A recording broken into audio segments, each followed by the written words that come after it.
So mo nang itsura no, buti-buti pa na yang kahimtang no. So ato na siyang grinderan. Yan. Ato siyang grinderan para maamis.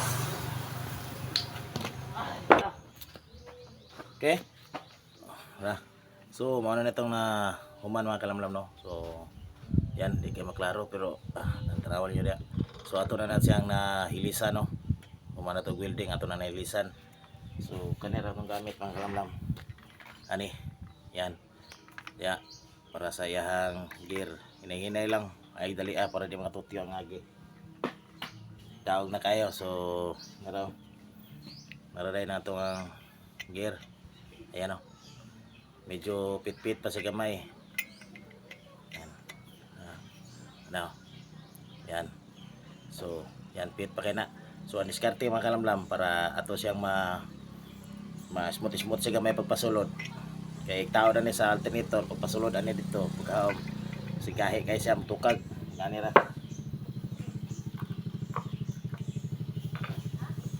Gamit ta grinding compound.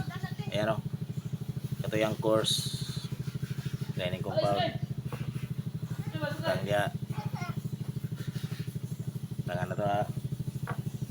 Para ato din nga suasuon na yun. Nanar ka basic mga kalamlam. Share na ko ni kay. Talagsaon ra kay baligya magunin ani. Makapalit ka surplus ulay brand new mga vacuum para sa hitubak or sa booster.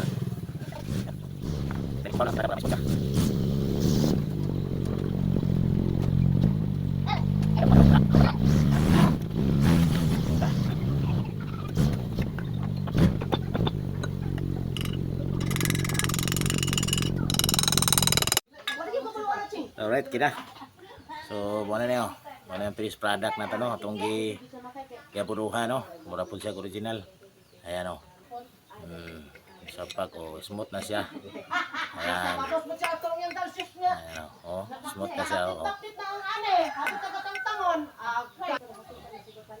Kasi play, gamay lang, dili ingon nga dako.